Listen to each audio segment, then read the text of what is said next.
For Modern History Part A, I've selected Source C, the Eternal Jew. So it refers to this point in syllabus, the Nazi regime to 1939, the various methods used by Nazi regime to exercise control. Hitler, Goebbels, and Nazi Party managed to integrate their radical anti-Semitic ideology and nationalism into the basis of German life by utilizing propaganda. This was achieved through the method of indoctrination and the use of a powerful figurehead such as Hitler, who was perceived as godlike within German society, and in complete control of the media. This was performed in order to further spread their views throughout the country. By doing this, people would eventually realize that the Jews were the cause of the country's downfall during World War I and the Weimar Republic, and this is ingrained into their everyday life. The views were considered as normal by German society over time, much to the delight of Hitler and his Nazi party. The source shows a picture of a Jewish man, examples, stereotypes of big nose, wearing a yarmulke hat, non-German traits. He's holding money in one hand, implying that Jews perform any task for money. The notions of Jews being money-hungry stems from historical texts, most notably the Bible, as Judas betrayed Jesus in exchange for 30 pieces of silver. The Jewish man appears to be holding some sort of whip. This is perhaps reference to the backstabbing of Jews towards Germany. Hitler believed that Jews were evil and created communism as a conspiracy to take over the world, as shown with the communist map he is holding of the world. The striking poster of the exhibition contrasted Jewish individualism and self-seeking with Nazi ideals of people's community, meaning that Jews would disrupt the German way of life. So my scaffold question is, how did Hitler exercise control to alter the public's perception of opinion towards Jewish people? After becoming the Führer of Germany, Hitler had complete control of the country.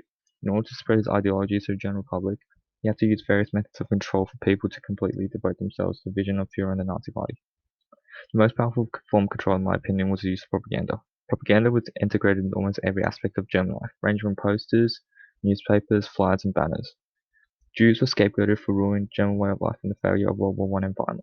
Hitler also declared that one of his goals of the Nazi movement was to eradicate Jewish Bolshevism, which was a form of communism that threatens his country. As Hitler had control of the media, he was able to dictate negative headlines about Jews in newspapers and create films that portrayed Jews as antagonists, as shown in Source C. With this method of control apparent throughout Germany, it essentially became normalized and people adopted the anti-Semitic views. By incorporating themes of anti-Semitism into law, people had no choice but to abide to it. The Nuremberg laws were anti-Semitic and racist laws in Nazi Germany.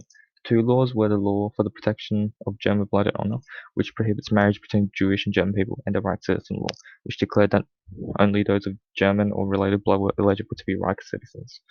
Jewish people did not meet the needs required to become citizens and were therefore considered not Germans, as they didn't have the required traits, even if they were born in Germany.